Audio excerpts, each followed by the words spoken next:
जोगेंद्र नाथ मंडल, जिन्हें पाकिस्तान में देशद्रोही और भारत में अछूत माना गया। पाकिस्तान में धार्मिक कट्टरता के उदय और उसके प्रसार के लिए पूर्व सैन्य तानाशाह जनरल जिया उल हक की सरकार और उसके बाद मुस्लिम कट्टरपंथियों की ताकत को जिम्मेदार ठहराया जाता है। लेकिन पाकिस्तानी इतिहास के एक अहम किरदार जोगेंद्र नाथ मंडल ने 70 साल पहले ही तत्कालीन पाकिस्तानी प्रधानमंत्री को लिखे अपने त्यागपत्र में धार्मिक कट्टरता को बढ़ावा देने की बात कह दी थी। उन्होंने इसके लिए पाकिस्तान के सत्ता प्रतिष्ठान की मजहब को एक हथियार के तौर पर इस्तेमाल करने और फिर उसके सामने घुटने टेकने की नीति को जिम्मेदार ठहराया था। पाकिस्तान के संस्थापक मोहम्मद अली जिन्ना ने जोगेंद्र नाथ मंडल को पाकिस्तान की संविधान सभा के पहले सत्र की अध्यक्षता की जिम्मेदारी दी थी। वह पाकिस्तान के पहले कानून मंत्री भी बने। जोगेंद्र नाथ मंडल बंगाल के दलित समुदाय से थे। भारत के बंटवारे से पहले बंगाल की राजनीति में केवल ब्रिटिश उपनिवेशवाद से आज़ादी एक महत्वपूर्ण मुद्दा नहीं था, बल्कि कुछ लोगों की नज़र में उससे भी ज्यादा अहम मुद्दा बंगाल में जमींदारी व्यवस्था की चक्की में पिसने वाले किसानों का था। इनमें ज्यादातर मुसलमान थे। उनके बाद दलित थे, जिन्हें शूद्र भी कहा जाता था। लेकिन अंग्रेजों के समय में उन्हें अनुसूचित जाति कहा जाने लगा था। जमींदारों में से अधिकांश हिंदू ब्राह्मण और कायस्थ थे, जिन्हें स्थानीय भाषा में भद्रलोक कहा जाता था। अविभाजित बंगाल की कुल जनसंख्या 5 करोड़ 10 लाख थी। इनमें 80 लाख दलितों समेत हिंदुओं की कुल आबादी 2 करोड़ 20 लाख थी, जबकि मुसलमानों की आबादी लगभग 2 करोड़ 80 लाख थी। उच्च जाति के हिंदुओं यानी भद्रलोक की कुल आबादी 30 लाख थी। इस तरह बंगाल में मुसलमानों की आबादी 54% थी, उसके बाद दलित और फिर हिंदू ब्राह्मण थे। ईसाई और अन्य धर्मों के मानने वाले बहुत कम तादाद में थे। दलितों में सबसे बड़ा जातीय समूह महैशियों का था। इनकी आबादी 35 लाख थी। इसके बाद नाम शूद्र आते थे। जोगेंद्र नाथ मंडल इसी समूह से संबंधित थे। उन्होंने बंटवारे से पहले की राजनीति में दलितों को मुस्लिम लीग से जोड़ा था। बंगाल के नामशूद्र 1930 के दशक से ही मुस्लिम लीग के मजबूत सहयोगी बन गए थे। पाकिस्तान की संविधान सभा की पहली बैठक 11 अगस्त 1947 को हुई थी, औपचारिक स्वतंत्रता से 3 दिन पहले। जब भारत और पाकिस्तान ने 14 और 15 अगस्त की दरमियानी रात को स्वतंत्रता प्राप्त की, तब तक मुस्लिम लीग दलितों के साथ संबंधों को एक सांचे में ढाल चुकी थी। भारत और पाकिस्तान दोनों के पहले कानून मंत्री दलित थे। इसके बाद जब भारत में संविधान लिखने की प्रक्रिया शुरू हुई तो नेहरू ने अपने मंत्रिमंडल ने एक गैर कांग्रेसी दलित नेता डॉक्टर भीमराव अंबेडकर को जगह दी और देश का पहला कानून मंत्री बनाया। उन्हें देश के संविधान का मसौदा तैयार करने की जिम्मेदारी सौंपी गई। पाकिस्तान के संस्थापक जिन्ना का पहला भाषण सिर्फ उनकी एक परिकल्पना नहीं थी, बल्कि यह एक राजनीतिक रणनीति भी थी। उसी रणनीति के तहत उन्होंने अपने भाषण से पहले बंगाल के एक हिंदू दलित नेता जोगेंद्र नाथ मंडल से संविधान सभा के पहले सत्र की अध्यक्षता करवाई थी। यह अलग बात है कि अब पाकिस्तान की नेशनल असेंबली की वेबसाइट पर पहले अध्यक्ष के तौर पर मंडल का नाम मौजूद नहीं है। कौन थे जोगेंद्र नाथ मंडल? मंडल का जन्म बंगाल के एक कस्बे बाकरगंज में एक किसान परिवार में हुआ था। उनके पिता चाहते थे कि घर में कुछ हो या न हो, उनका बेटा शिक्षा जरूर हासिल करे। मंडल की शिक्षा का खर्च उनके बेऔलाद चाचा ने उठाया। एक स्थानीय स्कूल में पढ़ने के बाद उन्होंने बंगाल के बारिसाल के सबसे अच्छे शिक्षण संस्थान ब्रिजमोहन कॉलेज में दाखिला लिया। बारिसाल पूर्वी बंगाल का एक शहर था जो बाद में पूर्वी पाकिस्तान बन गया था।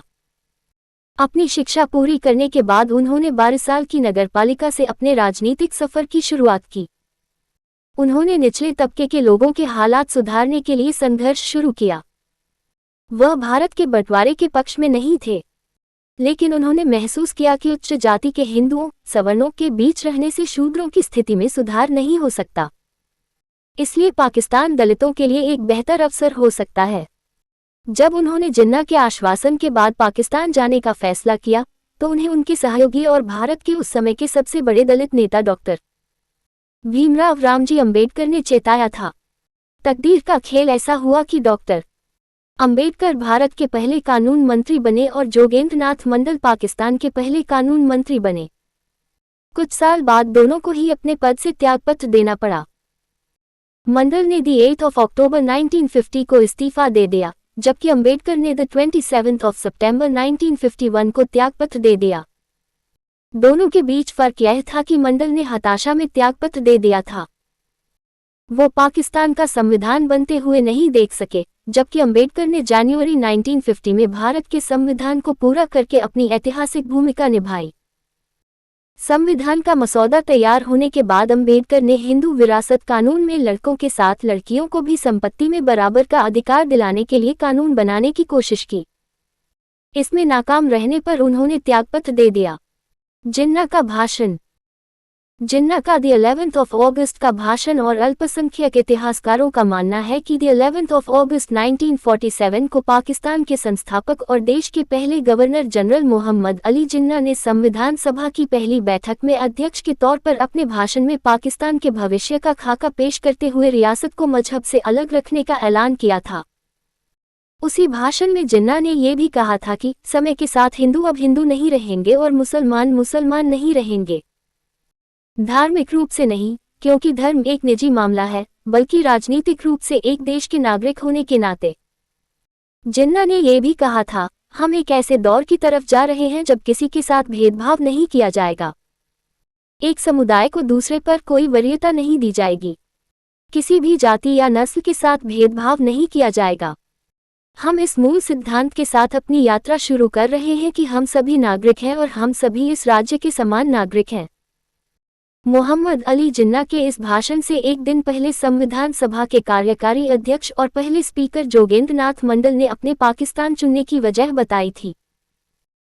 उन्होंने कहा था कि उन्होंने पाकिस्तान को इसलिए चुना क्योंकि उनका मानना था कि मुस्लिम समुदाय ने भारत में अल्पसंख्यक के रूप में अपने अधिकारों के लिए संघर्ष किया है, लिहाजा वो अपने देश में अल्पसंख्यकों के साथ न केवल न्याय करेगा बल्कि उनके प्रति उदारता भी दिखाएगा। अमेरिका के जॉन्स हॉपकिंस विश्वविद्यालय की गजल आसिफ ने अपने हालिया शोध पत्र Jogendra Nath Mandal and politics of Dalit recognition in Pakistan, Jogendra Nath Mandal और पाकिस्तान में दलितों की मान्यता की राजनीति में कहा है कि मंडल ने पाकिस्तान के निर्माण में दलित स्वतंत्रता के सपने को साकार होते हुए देखा था, लेकिन नए राज्य में हिंदू अल्पसंख्यक के आंतरिक अंतर को समझे बिना, यानी एक राज्य की विचारधारा के सामने जो अनुसूचित जाति और उच्च जाति के हिंदुओं के बीच अंतर के बिना अल्पसंख्यकों को एक इकाई मानता है। मंडल का विजन टिक नहीं सका। क्या पाकिस्तान ने मंडल के साथ ज्यादती की? प्रोफेसर अनिर्बान बंदोपाध्याय के मुताबिक ये जानना आसान काम नहीं है कि पाकिस्तान में जोगेंद्र नाथ मंडल के साथ ज्यादती की गई थी या नहीं। प्रोफेसर बंदोपाध्याय भारत में गांधीनगर के कनावती कॉलेज के इतिहास विभाग के साथ जुड़े हैं। उन्होंने अंबेडकर और मंडल पर एक महत्वपूर्ण शोध पत्र लिखा है। वो कहते हैं, इसका सही जवाब तभी दिया जा सकता है जब कोई इतिहासकार पाकिस्तान के आर्काइव्स में रखे दस्तावेज खंगाले। हालांकि मंडल ने अपने लंबे टाइप किए हुए इस्तीफे में अपना नजरिया साफ कर दिया था। यह इस्तीफा बहुत स्पष्ट है। वास्तव में सवाल ठीक तरीके से होना चाहिए। ये सच है कि नए राज्य के भविष्य के नागरिकों के लिए समान अधिकारों के जोरदार दावे जिन्ना ने किए थे, लेकिन उनके साथ तो खुद कुछ धोखा हुआ और कुछ बेवफाई की गई।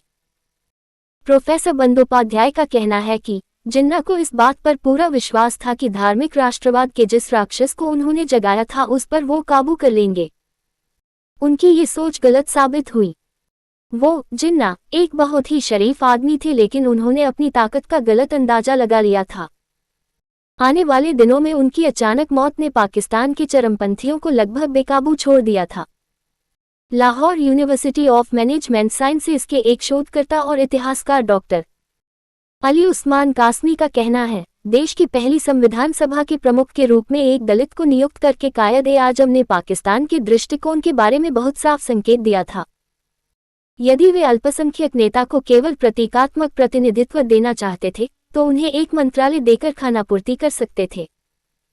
अली उस्मान कासमी का कहना है, जिन्ना अल्पसंख्यकों के प्रतीकात्मक प्रतिनिधित्व से ज्यादा अहम बात पेश करना चाहते थे। इसलिए 1949 में उद्देश्यों के संकल्प ऑब्जेक्टिव्स ऑफ रेजोल्यूशन की मंजूरी के बाद मंडल का पाकिस्तान छोड़कर चले जाना इतिहास में एक बेहद महत्वपूर्ण मोड़ है, क्योंकि अब वह देख सकते थे कि नए राज्य पाकिस्तान का रास्ता जिन्ना के दृष्टिकोण से अलग हो चुका है। जोगेंद्रनाथ मंडल को एक दिन के लिए संविधान सभा का अध्यक्ष चुना गया था। अगले दिन मोहम्मद अली जिन्ना को इसका अध्यक्ष चुना गया था, लेकिन पाकिस्तान की पहली कैबिनेट में मंडल को कानून मंत्री बनाया गया। जब तक जिन्ना जीवित थे, उन्होंने उनसे स्पष्ट रूप से कोई शिकायत नहीं की। जिन्ना की मौत के बाद कई ऐसी घटनाएं हुई जिनसे जोगेंद्रनाथ मंडल निराश हुए कि इस देश में अब अल्पसंख्यकों से किए गए वादों को पूरा करने वाला कोई नहीं था, बल्कि ऐसे लोग सरकार में आ गए थे जो बहुत शिद्दत के साथ मजहब को रियासत पर थोप रहे थे। इस पृष्ठभूमि में उद्देश्यों का संकल्प पारित किया गया। मियां इफ्तिखारुद्दीन को छोड़कर संविधान सभा के सभी मुस्लिम सदस्यों ने इसके पक्ष में मतदान किया था, जबकि एक को छोड़कर सभी अल्पसंख्यक सदस्यों ने इस प्रस्ताव का विरोध किया था। एक अल्पसंख्यक सदस्य ने तो यहां तक कहा था कि अगर कायदे आजम जीवित होते तो ऐसा कोई संकल्प कभी पारित ही नहीं होता। विडंबना यह है कि प्रस्ताव के पक्ष में मतदान करने वाले एकमात्र अल्पसंख्यक नेता स्वयं मंडल थे। पाकिस्तान ने मंडल को देशद्रोही कहा। जोगेंद्रनाथ मंडल का त्यागपत्र नए पाकिस्तानी राज्य के लिए एक बड़ा राजनीतिक संकट बन गया था। खासकर जब मंडल कलकत्ता चले गए तो उन्होंने पाकिस्तान पर और अधिक गंभीर आरोप लगाए। गजल आसिफ पाकिस्तान के राष्ट्रीय आर्काइव से प्राप्त दस्तावेजों के हवाले से लिखती है कि मंडल के बयानों को धोखा कहते हुए उन्हें झूठा, गद्दार और कायर कहा गया। उनके बेटे जगदीश चंद्र मंडल ने प्रोफेसर अनिर्बान बंदोपाध्याय से कहा था कि जब उनके पिता कराची में रहते थे तब भी उनके मंत्री रहते ही उन्हें पूरी तरह अलग थलग कर दिया गया था। वे आगे बताते हैं, उन्होंने पाकिस्तान में जिन्ना पर भरोसा किया और दलितों के बेहतर भविष्य की उम्मीद में भारत में अपना सब कुछ त्याग दिया, लेकिन जिन्ना के बाद उसी पाकिस्तान में उन्हें राजनीतिक रूप से अछूत बना दिया गया। भारत में राजनीतिक अछूत। जब मंडल ने इस्तीफा दिया और 1950 में पाकिस्तान छोड़कर भारत के बंगाल राज्य में शिफ्ट हो गए तो उन्हें अपनी ही जाति के लोगों ने भी शक की निगाहों से देखा, क्योंकि वह पाकिस्तान से आए थे। हालांकि पाकिस्तान जाने से पहले वो भारत में दलितों के सबसे बड़े नेता डॉक्टर अंबेडकर के सहयोगी रहे थे, लेकिन अब मंडल का समर्थन करने वाला कोई नहीं था। मंडल ने बंटवारे से पहले 1946 में डॉक्टर अंबेडकर को अपने प्रभाव वाले एक निर्वाचन क्षेत्र से इंडियन लेजिस्लेटिव काउंसिल संविधान सभा का सदस्य बनवाने में अहम भूमिका निभाई थी। लेकिन जब 1950 में मंडल भारत लौटे तो वह अब न केवल एक अछूत दलित थे, बल्कि वो एक राजनीतिक अछूत भी बन गए थे। 1950 में पाकिस्तान से भारत आने के बाद 1968 तक उन्होंने अपना अधिकांश समय कलकत्ता के एक बेहद पिछड़े इलाके में बिताया। ये तत्कालीन प्रसिद्ध रवींद्र सरोवर या डकारिया झील का दलदली क्षेत्र था। पहले यहाँ दलित झुग्गियां थीं। मंडल उन्हीं झुग्गियों में रहा करते थे। अब यहाँ की जमीन सूख जाने के बाद अमीर लोगों के लिए कॉलोनी बन गई है। इस क्षेत्र के लोग बहुत बुरी हालत में रहते थे। मंडल ने भी बेहद गरीबी में दिन बिताए। उनकी झुग्गी के सामने हमेशा दलितों का तांता लगा रहता था ताकि वे उनकी समस्याओं को हल कर सकें। जोगन अली मुल्ला मंडल एक प्रसिद्ध व्यक्तित्व थे, लेकिन अब उनके पास लोगों की समस्याएं दूर करने के लिए न तो संसाधन ही थे और न ही उनका राजनीतिक प्रभाव बाकी रह गया था। पाकिस्तान के साथ अपने पिछले संबंधों के कारण ऊंची जाति के हिंदुओं ने उन्हें बंटवारे और उनके मौजूदा हालात के लिए जिम्मेदार ठहराया। उच्च जाति के हिंदू उनका मजाक उड़ाते और उन्हें जोगेंद्रनाथ मंडल की जगह जोगन अली मुल्ला कहकर पुकारते थे। प्रोफेसर बंदोपाध्याय के अनुसार 1950 में वे 46 और मृत्यु के समय 64 वर्ष के थे। वह कहीं से कुछ संसाधन जुटाकर चुनाव लड़ते रहे। उन्होंने 4 बार चुनाव लड़ा, लेकिन चारों बार उनकी जमानत जब्त हुई। उन्होंने एक छोटा समाचार पत्र या पत्रिका प्रकाशित करने की भी कोशिश की, लेकिन छोटा पाठक वर्ग होने की वजह से उन्हें इसमें भी कामयाबी नहीं मिली। उनके अपने कई साथी और अनुयायी उनका आंदोलन छोड़ के देश की प्रमुख पार्टियों में शामिल हो गए थे। रहस्यमयी मौत या हत्या। जोगेंद्रनाथ मंडल की मौत 1968 में हुई थी। एक नाव से नदी पार करते समय उन्हें दिल का दौरा पड़ा।